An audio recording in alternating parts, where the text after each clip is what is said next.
Hello friends, today we will study about class 9th science, that is the fundamental unit of life, okay, that is known as cell. Now we will study about multicellular organisms और multicellular organisms को base करने वाला organisms, okay. तो देखो आज हमको पढ़ना है क्लास 9th साइंस का fundamental unit of life chapter का मल्टी सेलुलर पार्ट, ओके। तो देखो मल्टी सेलुलर क्या है। मल्टी सेलुलर बोलने से जो ऑर्गेनिजम्स में मोर देन 2 सेल्स रहता है, वन से ज्यादा सेल रहता है, वो ऑर्गेनिज्म सबको हम मल्टी सेलुलर ऑर्गेनिजम्स बोलते हैं, ठीक है। तो देखो मल्टी सेलुलर ऑर्गेनिजम्स में कौन कौन सा आता है, हमारा एनिमल्स एंड प्लांट्स आता है, ओके। हम प्रीवियसली पढ़े थे यूनिसेलुलर ऑर्गेनिजम्स में ओनली वन ही सेल रहता है, ओके, जैसे एमोइबा, पारामेसियम, ये सब है। उसका हर बॉडी एक्टिविटी को एक ही सेल कंट्रोल करता है, एक ही सेल के वजह से होता है, ओके। लेकिन मल्टीसेलुलर ऑर्गेनिजम्स के केस में अलग अलग सेल, अलग अलग टाइप्स रहता है, अलग अलग जगह में रहता है, ओके। तो अब दिखते हैं हम multicellular organisms, okay. Multicellular organisms को हम उधर दो कैटेगरी में डिवाइड करते हैं, एनिमल्स एंड प्लांट, ठीक है। तो देखो एनिमल्स एंड प्लांट्स, तो animal cell, plant cell. Animal cell बोलने से क्या है, जो सेल एनिमल बॉडी में प्रेजेंस रहता है उसको हम एनिमल सेल बोलते हैं, ओके।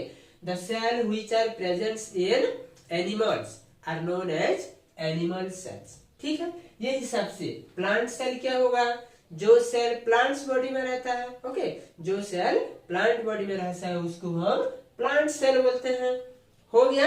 अभी देखो plant cell and animal cell में क्या क्या रहता है और क्या क्या नहीं रहता है वो बारे में हमको पढ़ते हैं और उसका काम क्या है पढ़ेंगे, ओके। तो देखो उधर लिखते हैं हम एनिमल सेल, उधर है हमारा प्लांट सेल, ओके। तो animal cell and plant cell में कौन सा चीज सब, कौन सा सब्सटेंस, कौन सा चीज, कौन सा ऑर्गेनाइज सब रहता है वो वाला हम कॉमनली पढ़ते हैं, ओके। तो देखो अभी जो प्लांट्स में रहता है, एनिमल्स में रहता है, उसको हम यहाँ पढ़ेंगे, ओके।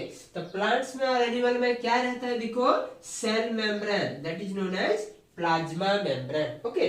प्लाज्मा मेम्ब्रेन और सेल मेम्ब्रेन एनिमल में भी रहता है और प्लांट में भी रहता है, ओके। तो प्लांट सेल में भी रहता है, एनिमल सेल में भी रहता है plasma membrane, that is known as cell membrane, ठीक है। तो देखो सेल मेम्ब्रेन और प्लाज्मा मेम्ब्रेन क्या है, ये made up of protein and lipids, क्या है, प्रोटीन एंड लिपिड से ही बनता है, ओके। नेक्स्ट क्या है, उसको हम सेलेक्टिवली परमिएबल मेम्ब्रेन बोलते हैं।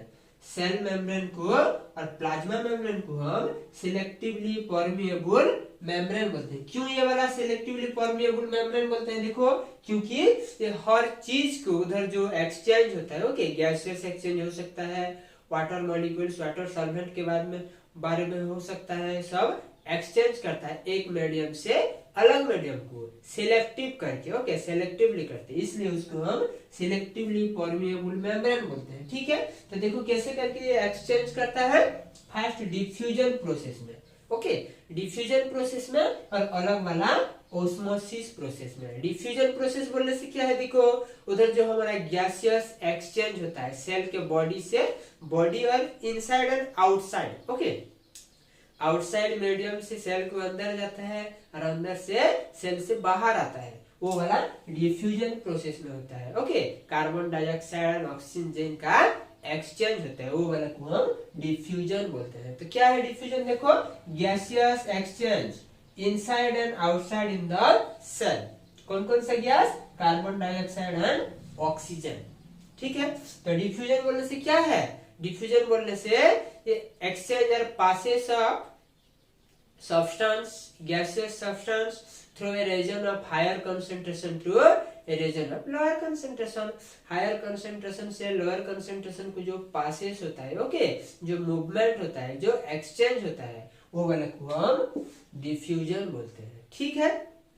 नेक्स्ट क्या है, ओस्मोसिस। ओस्मोसिस बोलने से क्या है, देखो ओस्मोसिस बोलने से ये passage of water solvent, water molecules from a region of higher concentration to a region of lower concentration through a semi permeable membrane। semi permeable membrane की वजह से ये वाला क्या होगा,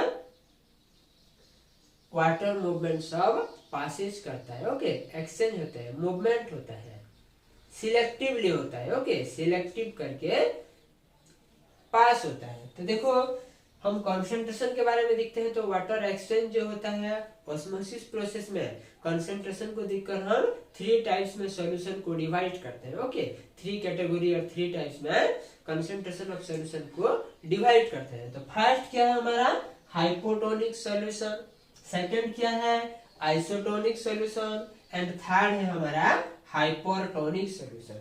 ठीक है, ये 3 ठो है hypotonic, isotonic and hypertonic solution.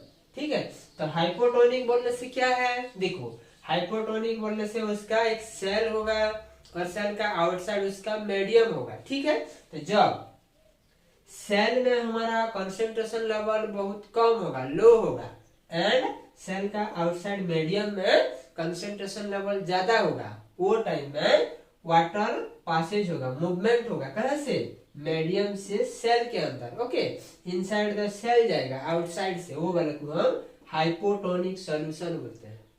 ठीक है, सेकंड क्या है देखो आइसोटोनिक सॉल्यूशन। आइसोटोनिक सॉल्यूशन बोलने से उधर सेल का मीडियम जो है और उसका आउटसाइड मीडियम जो है दोनों का कंसंट्रेशन लेवल सेम होगा, तो वो जगह में हमारा कुछ भी एक्सचेंज नहीं होगा, दैट मीन्स मूवमेंट नहीं होगा कि पासेज नहीं होगा। ठीक है, और थर्ड क्या है हाइपरटोनिक सॉल्यूशन। हाइपरटोनिक सॉल्यूशन बोलने से सेल के अंदर में जो कंसंट्रेशन लेवल ज्यादा होगा लेकिन उसका मीडियम, सेल का आउटसाइड मीडियम में कंसंट्रेशन लेवल कम होगा, वो टाइम में क्या होगा सेल से आउटसाइड को मूवमेंट होगा, okay, water molecule water solvent cell से आउटसाइड मीडियम को पासेज होगा, मूवमेंट होगा, वो वाले को हम हाइपरटोनिक सॉल्यूशन बोलते हैं। ठीक है, ये वाला हमारा डिफ्यूजन एंड ऑस्मोसिस हो गया। अभी देखो अभी क्या है सेल मेम्ब्रेन और प्लाज्मा मेम्ब्रेन एनिमल सेल और प्लांट सेल को शेप देता है, ओके, ये वाला gives shapes to the cell. ठीक है, नेक्स्ट क्या है देखो segregate cell content from the surrounding, ये सेल कंटेंट को सराउंडिंग से सेग्रेट करता है, ओके, ये हमारा सेल मेम्ब्रेन और प्लाज्मा मेम्ब्रेन के बारे में। अभी नेक्स्ट देखते हैं हम न्यूक्लियस के बारे में। न्यूक्लियस भी हमारा एनिमल सेल में रहता है एंड प्लांट सेल में रहता है, दोनों में रहता है, ओके। तो न्यूक्लियस कैसे रहता है देखो ओवल और स्फेरिकल प्रोमिनेंट स्ट्रक्चर में रहता है, ओवल शेप और स्फेरिकल प्रोमिनेंट स्ट्रक्चर में रहता है, ओके। और न्यूक्लियस हमारा सेंटर में ही प्रेजेंस रहता है, ओके। और न्यूक्लियस को हम 4 कैटेगरीज में उसका पार्ट्स डिवाइड कर सकते हैं। एक न्यूक्लियर मेम्ब्रेन है, अलग वाला न्यूक्लियर प्लाज्म है, थर्ड वाला हमारा क्रोमेटिन मटेरियल जिसको हम क्रोमोसोम्स बोलते हैं, ओके। एंड फोर्थ है न्यूक्लियोलस, और न्यूक्लियोलस को हम फैक्ट्री ऑफ राइबोसोम्स बोलते हैं, ओके। न्यूक्लियोलस को फैक्ट्री ऑफ राइबोसोम्स बोलते हैं। हो गया ये वाला। तो देखो उधर न्यूक्लियस भी हमारा एनिमल सेल में रहता है एंड प्लांट सेल में रहता है। नेक्स्ट है हमारा साइटोप्लाज्म। अभी साइटोप्लाज्म्स के बारे में पढ़ते हैं, ओके। साइटोप्लाज्म्स क्या है देखो cytoplasms fluid contents of the cell which occurs between plasma membranes and nuclear membrane bound cell organelles are present in the cytoplasm. देखो फ्लूइड जो कंटेंट्स फ्लूइड रहता है सेल में, ओके, जो कि प्लाज्मा मेम्ब्रेन और nuclear membrane bound cell organelles के बीच में रहता है, वो वाले को हम साइटोप्लाज्म्स बोलते हैं, ओके। ये सब कहाँ पे रहता है बोथ प्लांट सेल में भी रहता है एंड एनिमल सेल में भी रहता है। सेल मेम्ब्रेन और प्लाज्मा मेम्ब्रेन, न्यूक्लियस, साइटोप्लाज्म, ठीक है। लेकिन अभी हमको देखना है प्लांट सेल के बारे में जो कि एनिमल सेल में नहीं रहता है, okay, which are present in only plant cell। तो क्या है देखो प्लांट सेल में और क्या रहता है हमारा सेल वॉल रहता है, ओके। प्लांट सेल में सेल वॉल रहता है एंड प्लास्टिड्स रहता है, okay. Cell wall and plastid. देखो सेल वॉल क्या है कैसे रहता है, cell wall rigid and non living है, freely permeable and mainly compose of cellulose, okay. ये रिजिड रहता है सेल वॉल, नॉन लिविंग रहता है, फ्रीली परमेएबल रहता है and mainly compose of cellulose, cellulose से ही बनता है। ओके, प्रोवाइड स्ट्रक्चरल स्ट्रेंथ, ये स्ट्रक्चरल स्ट्रेंथ देता है सेल को। Gives definite shape to the cell, cell को डेफिनाइट शेप देता है। Okay, protect from pathogens and mechanical injury, ये पैथोजन फॉरेन जो पार्टिकल्स, फॉरेन ऑर्गेनिज्म से उसको प्रोटेक्ट करता है। Mechanical harmful organisms, harmful insect, वो सबसे प्रोटेक्ट करता है और मैकेनिकल इंजुरी से सपोर्ट करता है। ओके, प्रोटेक्शन देता है। क्या है ये? Cell wall. लेकिन नेक्स्ट क्या है? प्लास्टिड। प्लास्टिड बोलने से क्या है? देखो, प्लास्टिड एक मेजर सेल ऑर्गेनेल्स है जो कि प्लांट में रहता है। ओके, ये एक मेजर सेल ऑर्गेनेल है, ठीक है। और प्लास्टिड के बारे में देखते हैं तो प्लास्टिड टू टाइप्स है, एक को हम ल्यूकोप्लास्ट बोलते हैं और अलग वाला को क्रोमोप्लास्ट बोलते हैं, ठीक है। Leucoplast and chromoplast. तो ल्यूकोप्लास्ट बोलने से क्या है? देखो, ल्यूकोप्लास्ट बोलने से ये कलरलेस रहता है, दैट मीन्स ये कुछ भी कलर नहीं आता है, सिंपली कलर रहता है। Perform the function of storage of starch, oil and protein granules. उसका काम क्या है? देखो, ये स्टोरेज करता है। ओके, इसका परफॉर्मेंस है स्टोरेज करना, स्टार्च को, ऑयल को एंड प्रोटीन ग्रैन्यूल्स को, ठीक है। ये ल्यूकोप्लास्ट जो कि कलरलेस रहता है। लेकिन क्रोमोप्लास्ट बोलने से क्या है? क्रोमोप्लास्ट बोलने से कलर प्लास्टिड है। ओके, ये वाला कलर प्लास्टिड है जो कि फ्रूट्स, फ्लावर, वो सबको कलर देता है। Okay, provide colour to fruits and flower, वो सबको कलर प्रोवाइड करता है। देखो, green colour plastid is called chloroplast. देखो, जो ग्रीन कलर प्लास्टिड रहता है उसको हम क्लोरोप्लास्ट बोलते हैं और क्लोरोप्लास्ट बोलने से किचन ऑफ द सेल बोलते हैं। ओके, क्लोरोप्लास्ट को किचन ऑफ सेल बोलते हैं। हो गया। It contains a green pigment known as chlorophyll that helps in the process of photosynthesis. देखो, और क्लोरोप्लास्ट में दैट मीन्स क्लोरोफिल रहता है, एक पिगमेंट रहता है जो कि प्लांट का लीफ को एक सब्सटेंस प्रोवाइड, एक इम्पोर्टेंस रोल प्ले करता है फोटोसिंथेसिस, जिसके वजह से प्लांट्स खुद का खाना खुद क्रिएट कर सकता है, खुद का खाना खुद बना सकता है। ओके, और they have their own DNA and ribosomes.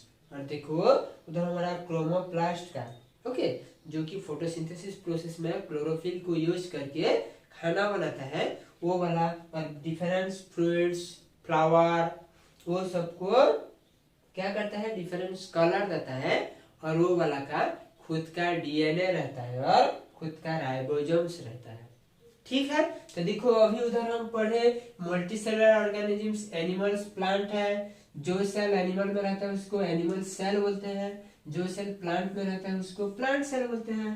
Animal cell में cell membrane that is plasma membrane रहता है, cell membrane, plasma membrane animal cell में भी प्रेजेंस रहता है, प्लांट सेल में भी रहता है। इसी हिसाब से हमारा न्यूक्लियस भी प्लांट सेल में, एनिमल सेल में रहता है। साइटोप्लाज्म भी प्लांट सेल में, एनिमल सेल में रहता है। ओके, तो सिलेक्टिवली परमेएबल बोलने से क्या है? देखो, सेल मेम्ब्रेन को प्लाज्मा मेम्ब्रेन को बोलने से उधर डिफरेंस गैसियस एक्सचेंज होता है एंड ऑस्मोसिस प्रोसेस में वाटर मॉलिक्यूल्स पासेस होता है, डिफ्यूजन प्रोसेस में गैसियस एक्सचेंज होता है। ओके, और न्यूक्लियस को देखते हैं तो ये 4 टाइप्स में, कैटेगरीज में रहता है। जैसे इसका टाइप्स रहता है nuclear membrane, nucleoplasm, chromatin materials that is chromosomes, nucleus जिसको हम बोलते हैं फैक्ट्री ऑफ राइबोसोम्स, ठीक है।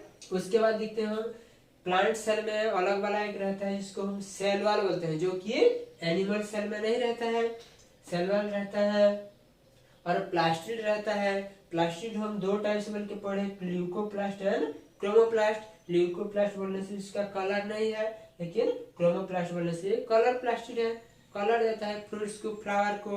और फोटोसिंथेसिस वजह से खुद का खाना खुद बनाता है, जहाँ पे क्लोरोप्लास्ट प्रेजेंस रहता है, क्लोरोफिल पिगमेंट, ठीक है। और उसका खुद का डीएनए एंड राइबोसोम है। ओके।